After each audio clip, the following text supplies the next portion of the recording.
She's a graduate of Georgetown. We're very proud of her. And she's going to show you a video that she got an Emmy Award for. So we're all expecting, you know. You did also an MA at Columbia, right? Yes. Yeah. So there's hope for you guys. Okay, go ahead. Thank you so much, Dr. Haddad, for having me here. My pleasure. I was actually, much like you guys, I was in this class 16 years ago taking this very course, Muslims in the West. I was also a work-study student at CMCU, know Dr. Esposito very well, took classes with Dr. Hole. So in many ways I feel like I'm coming home. I actually met my husband at CMCU when he was visiting one of his professors and I was working there. You get a lot of money helping, so if any of you are looking for a spouse, Exactly. on the side. We can arrange that for you. You can do a certificate, there's matchmaking certificate. So it's really nice, it's really an honor and a pleasure to be here. So what I'm going to do is screen the documentary, The Band, give a bit of a presentation on the making of the film and kind of some background on the travel ban, and then answer some questions. If I have time, we actually made 2 documentaries on the travel ban in the last couple of years. If I have some time, I'll show some clips of the second one, but I'll start by playing this.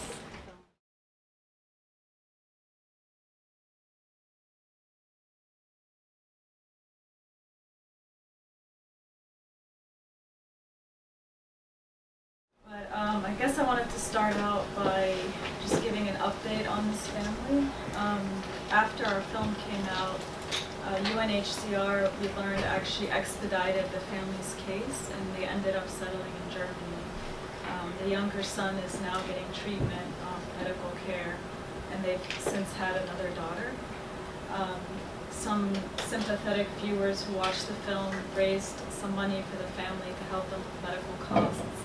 And actually, even before they were moved out of Germany, we learned that the president of Turkey actually took interest in the case and made sure that the younger son was moved to a better hospital, and was even personally checking up on the family through his personal doctor.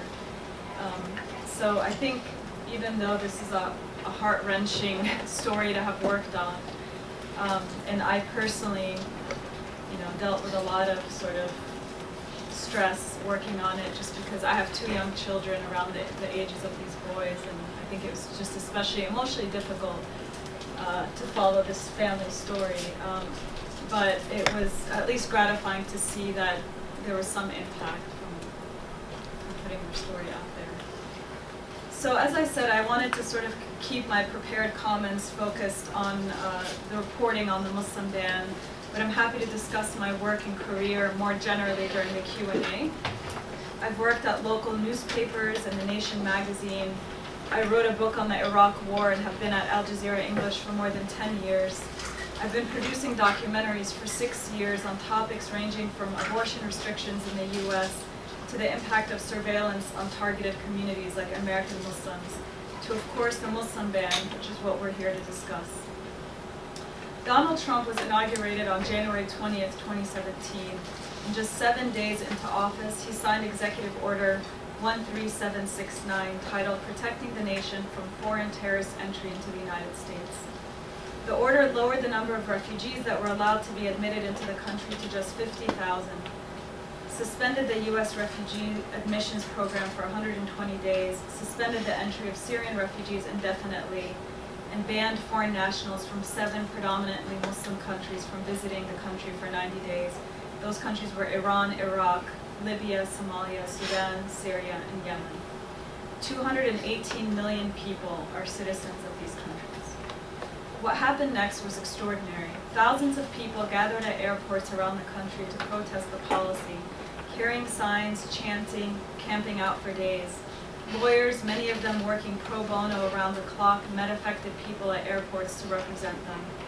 And the rollout of the policy was chaotic, ill-planned, and widely criticized. It went into effect with little to no consultation with the Departments of State, Defense, Justice, and Homeland Security. And people saw this as a fulfillment of Trump's campaign promise of a total and complete shutdown of Muslims from entering the U.S., which he made in the wake of the San Bernardino shooting. He repeated this after the Pulse nightclub shooting in June 2016. He's also said that Islam hates us and that the U.S. was, quote, having problems with Muslims coming into the country, unquote. Of course, no such sweeping statements or calls for any ban were made after a white supremacist recently attacked a synagogue in Pittsburgh, and another issued a series of threats and sent pipe bombs in the mail to people across the country, including former politicians and reporters. Just 2 days after Trump signed the executive order, a federal judge in New York granted the ACLU's request for a nationwide temporary injunction blocking the deportation of everyone who was stranded in U.S. airports under the ban. From January 28th to January 31st, almost 50 cases were filed in federal courts. In the appeals court's decision, judges concluded that, quote, the government has pointed to no evidence that any alien from any of the countries named in the order has perpetrated a terrorist attack in the United States. Quote, rather than present evidence to explain the need for the executive order, the government has taken the position that we must not review its decision at all. Similarly, a judge in Virginia found it unconstitutional because it probably violates the First Amendment's protections for freedom of religion, and that the order was, quote, not motivated by rational national security concerns, but, quote, religious prejudice towards Muslims. As I watched the images of people gathering in airports, I began frantically messaging everyone I knew who remotely had anything to do with refugees or immigrants. Lawyers, people working at nonprofits, activists, really anyone I'd ever met, people resettling refugees. I spent 2 days making these calls around the clock, and in the course of the reporting, I came across heartbreaking cases. An Iranian graduate student detained at JFK who had to sign away her own visa. She had to ask friends in New York to move her stuff out of her apartment. A Sudanese mother who couldn't travel to the U.S.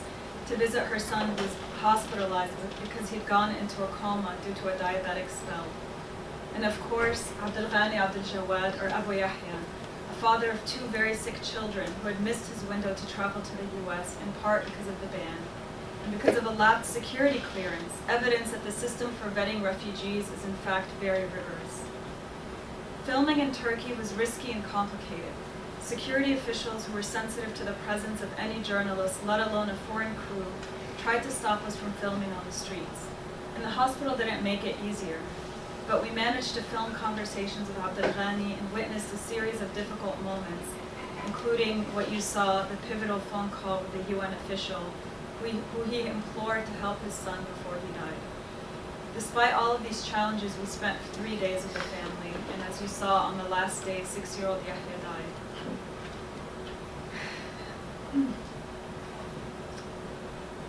As I said, it's very rare for us as journalists to directly impact the lives of people whose stories we tell, but because of our reporting in the ban, we were able to help one family after they suffered a devastating loss.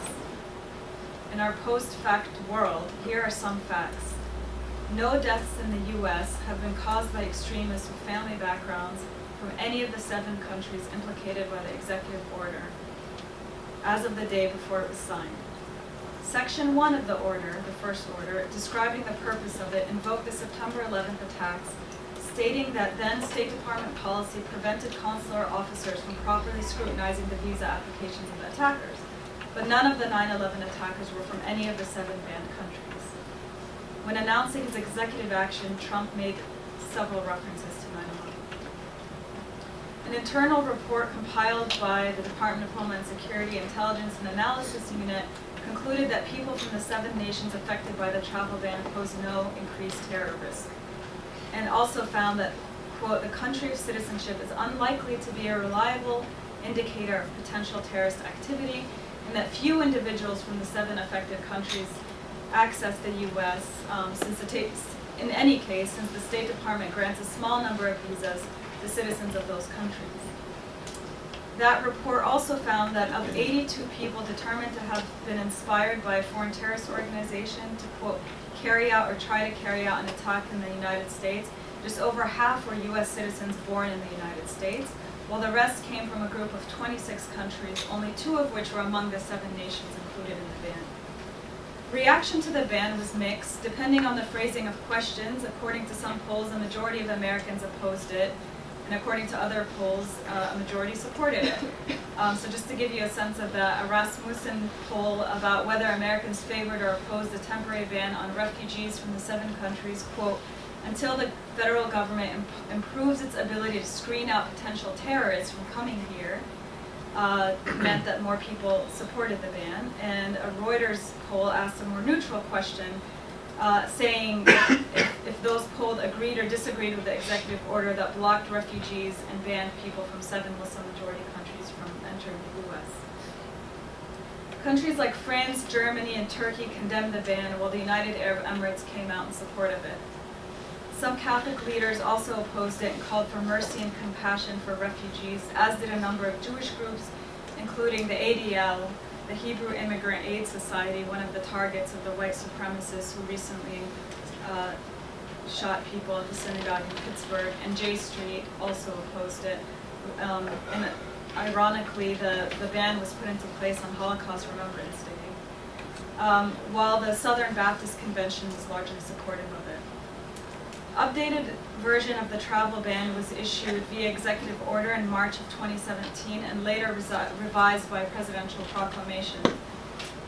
And again, in subsequent versions of the ban, in order to address issues that it was strictly targeting Muslim-majority countries, Venezuela was added, as was North Korea. And Chad was added and then removed at some point.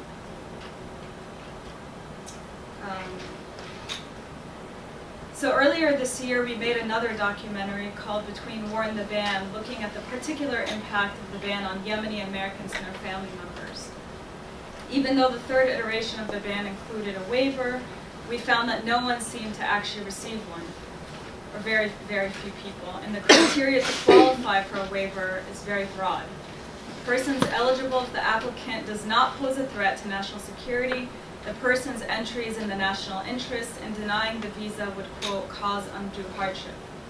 Many applicants from Yemen seem like they would qualify, especially when it comes to the undue hardship requirement, but the administration says approval is at the discretion of consular officers.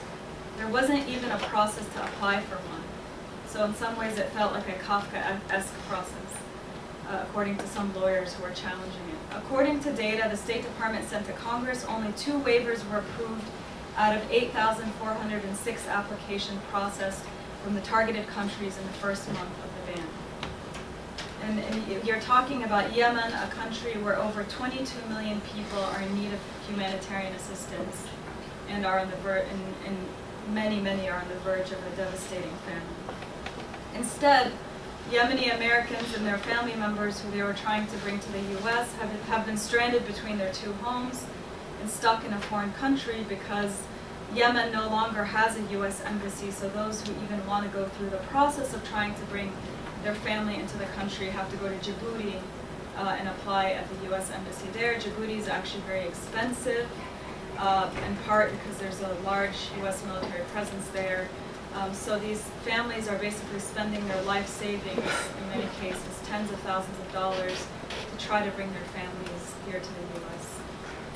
So when we made this documentary, our team traveled to Djibouti and interviewed families there, and they all just kept saying they were waiting for June. This was earlier this year because June was when the Supreme Court was expected to decide on whether the ban would be upheld or not, whether it was legal or not.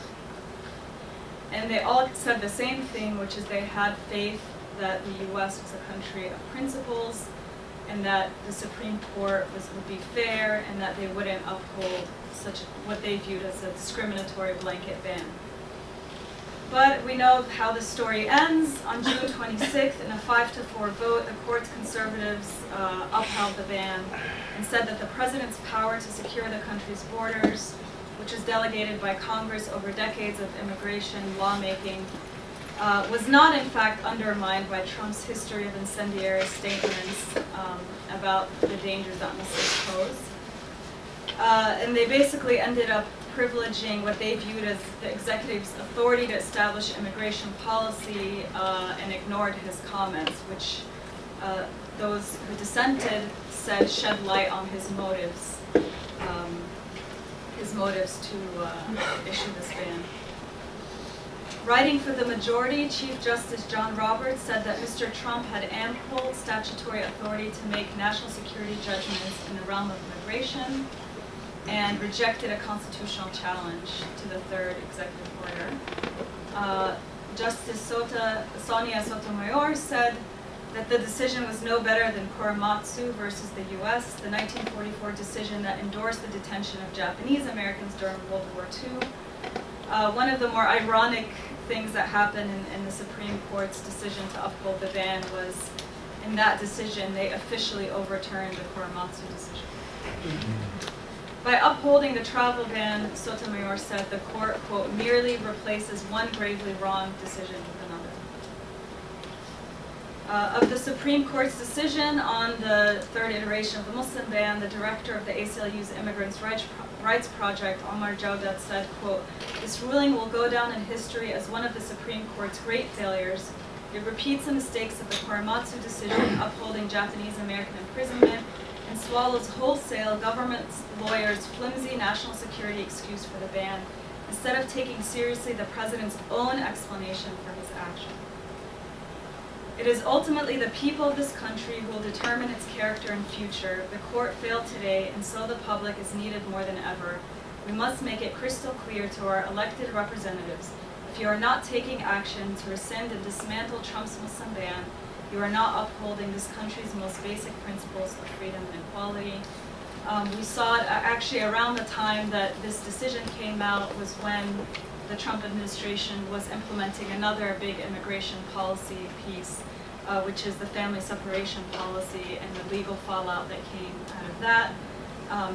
We actually, my show Fault Lines made a film on that, if you're interested, called No Shelter, Family Separation at the Border, that looks at the families impacted by that policy. But I think what both of the policies have in common is sort of this trend of the Trump administration kind of using immigration as you know, sort of politicizing immigration and using it as a hot button issue to both galvanize the base, but also essentially close the nation's borders to those seeking refuge. And I just wanted to conclude by saying, of all the policies that Donald Trump has put forward in his first year as president, the travel ban in hindsight may be considered one of the most controversial. We hope that with our reporting in the ban, this will serve as a document of this moment in history and a reminder of the human cost of closing the door to some of the most vulnerable people in the world. And with that, I'm happy to start answering your questions. Thank you.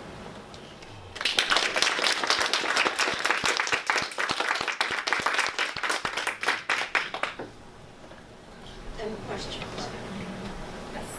One of the features of the ban was that, as the one congressman said, it's temporary until there's some new system put in place. Can you talk a little bit about what that actually means in practice and how that's being played out? Yeah, it's a good question. So I think now, obviously, with the Supreme Court upholding it, it's no longer temporary. Due to the more restrictive, so-called vetting measures that have been put into place in the last fiscal year, the U.S. has actually let in, I think, just above 22,000 refugees, which is the smallest number in 40 years. So what that has meant is letting in, and I think it was about half of what was let in the year before, which was over 50,000. So what that's meant is essentially, it's if you're a citizen of those banned countries, it's virtually impossible to come here. As you'll see, if you're interested in our film, Between War and the Ban, even for U.S. citizens to bring in their family members, it's incredibly difficult. So one of the cases we look at is the case of Najib Al-Omari, who's a Yemeni American who has a daughter who's 10 years old with cerebral palsy, and she had, a pretty serious medical condition. She would seem to qualify under the waiver, under the ban, and the family was basically rejected That case was the only one that came up by name during the Supreme Court arguments in April, and they were subsequently given a waiver, I think because of the attention that that specific case received and the fact that the justices had, asked a lot of questions about it. But they're an extremely rare exception. So it's really difficult, even if you sort of have the criteria to fit under these waivers to be able to bring your family here. So what we show in that film is so many families are now living between two countries. One parent and their children would be in the U.S. while another parent would be in some third country. Or some people have had to simply go back to Yemen and suffer through the famine, the poverty, the war, the violence there, because they just simply can't come here. And one of the most tragic cases that have come out of this is a couple of months ago, a man by the name of Mahmoud Salem, who's a father of 5, actually committed suicide in the U.S. Because of just despair from not being able to bring his family here. And his families were granted a waiver after his suicide. So, this has a real tremendous impact on people's lives. But in effect, it's just much, much harder to come through.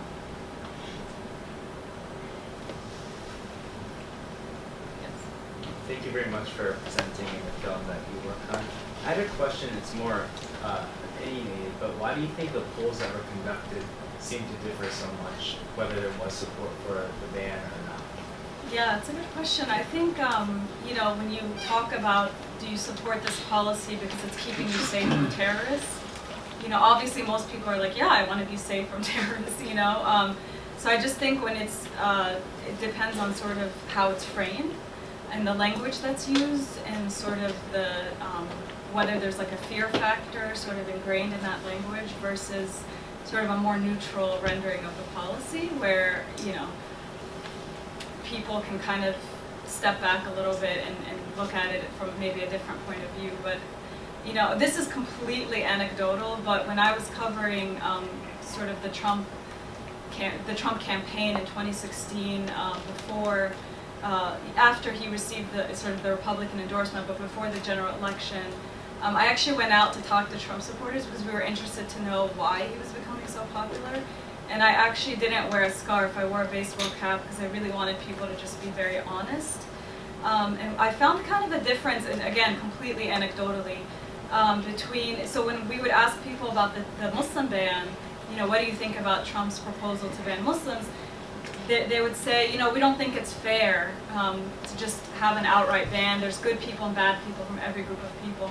But then when we would ask about building the wall, there seemed to be a lot more support for that, and a lot more sort of blanket statements in support of that, which I thought was kind of an interesting and surprising, difference and reaction to both policies, which to me seem to be sort of blanket policies.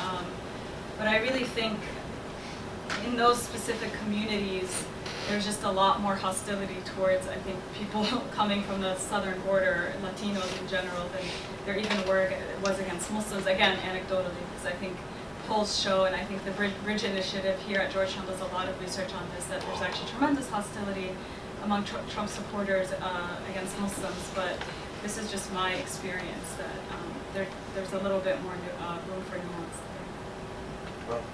Question. You mentioned that at least one Muslim country, United Arab Emirates, supported the ban. I don't see any Muslim countries, Arab countries, making any protest or raising a voice against it. If there is such an apathy on the part of Muslim countries who could have influence in some way, Muslim community in this country is still relatively powerless. They don't have the numbers are out there. They're not going to make that much difference in an election. So if countries, if they were any shape, Muslim countries, and even some of them even supporting it, it would have made some difference. Right. I think one of the sort of critiques of the ban as a policy after the Trump administration came out with it is the fact that if you're talking specifically about, let's look at the history of terrorism in the U.S. and 15 of the 19 hijackers came from Saudi Arabia, yet that country is not included.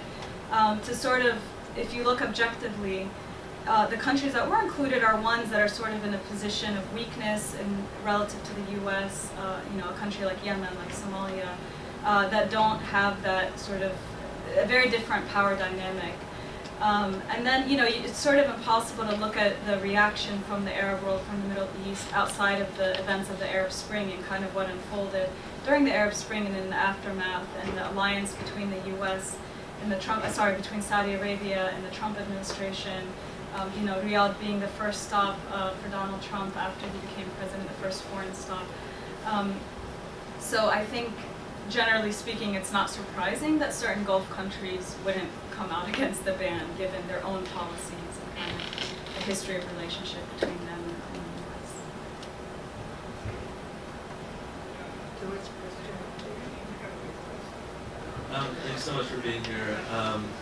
So I'm particularly interested in the use of storytelling as a way to humanize political issues. And I've done some work with theater and not film, but one question that I always have is who would you say was the audience for this film? Are you trying to reach people who aren't necessarily supportive of welcoming in refugees, or is this for a different group of people? What was the audience that you had in mind? That is a very good question. It's actually a question we were discussing sort of as a show after Trump's election. Do we make films that are too much tailored towards people who would be sympathetic to the point of view, or do we sort of rethink our filmmaking, our storytelling in a way that can capture sort of a wider audience? And I don't think there's a clear answer. I think what I was interested in was simply showing one family or two, in the case of this film, two families' experiences during this moment in time and sort of the impact of a policy on a human level. But I did want to share, since you asked. So as I mentioned, in 2016, I was meeting Trump supporters, and one of them, if you're interested, the episode is called The Rise of Trump. It's on YouTube. But one of those Trump supporters, her name is Trisha Cunningham, a woman from Pennsylvania, a state that ended up going to Trump. Huge Trump supporter. When we interviewed her and we asked her, what would you do if Trump lost the election? And she had previously told us that she did a jump for Trump, so she jumped out of a helicopter and sort of with a parachute in support of Trump. She said, if he loses, I'll jump out of an airplane without a parachute next time. So this is how much this woman loves Trump. So I was curious at how she would respond to this film. So I sent it to her, and this is what she wrote back. While I feel for the family who lost their child, to say or imply it was the travel ban that caused it was irresponsible journalism. He was beyond any medical treatment in the U.S. or elsewhere. As for his brother, come on, that looks like chemical warfare to me. Again, do not blame President Trump or the U.S. If the hospitals are so inadequate, how are they relying on the diagnosis? I understand trying to pull heartstrings, and I am absolutely heartbroken by these stories. However, we have thousands killed in our own country. We have children suffering every day, and there are diseases being brought into our country. This is something she says a lot about, diseases being brought in. It's something she told us in interviews. But then she later told me recently on Facebook that she herself is unvaccinated. So, figure our home without our knowledge, and in most cases leaving our doctors unprepared on treatment for them. I truly feel all visas should be halted, all visas, not just for Muslims, until other countries get their acts together. We don't know who these people are. Look at the terror we have suffered in the past few years. Please, San Bernardino should pop out first. It is not about one country or religion or humanity. It is about getting everyone on the same track and doing their jobs. Anyway, she goes on and on and on, but she goes on to say, let's be real. The family of the burnt child is just heartbreaking, but to put off his surgery until, quote, they can bond again is ridiculous. If nothing else, total BS in my eyes, which is kind of an odd reaction because this is advice from a doctor. Another heartstrings, media, and lemming catastrophe to feed to the sheep. Great piece, not impressed with the lies. I'm an American Christian and humanitarian. We voted for President Trump to secure our borders, and he's doing his best. I'm proud to be an American and Christian. We need to take care of our family first. So I think in a lot of ways, she's actually close to Lou Barletta, the representative from Pennsylvania and Trump supporter who we interviewed. And she told me later she agrees with much of what he said. So it was kind of an interesting experiment to just show this to her and get her feedback. And I think for a lot of people, I mean, I'd be interested to hear what Andrew Herod, who's here, I believe he works for Jihad Watch, what he feels, how he feels about the film. But, or, you know, people who may not sympathize with the plight of Syrian refugees. But it is interesting to kind of, you know, sort of put things out in the world and get reactions and see. I think in some cases, you know, people's hearts won't be moved if they come from a very, you know, particular perspective. In your time interviewing people since Trump's campaign and subsequent years of the presidency, have you noticed a difference in terms of the usage of fake news or faulty journalism? Do you feel like that rhetoric has corresponded with his rise, or have you always dealt with that, and how has that impacted your reporting? I think it's definitely coincided with his rise, and I think, you know, you even hear now other world leaders using these terms, fake news, or, you know, and I think it just speaks to a much larger sort of post-fact, post-truth world in which it doesn't seem like anything can really get to someone or can affect someone. Like, facts just don't mean anything, and everything is questioned. So even, you know, a lot of times my discussions with Trisha, which, I mean, it is interesting, I guess, if anything, to just have conversations with someone who comes from such a different perspective as yours, but a lot of times you just sort of hit a wall because you can't even agree on basic facts.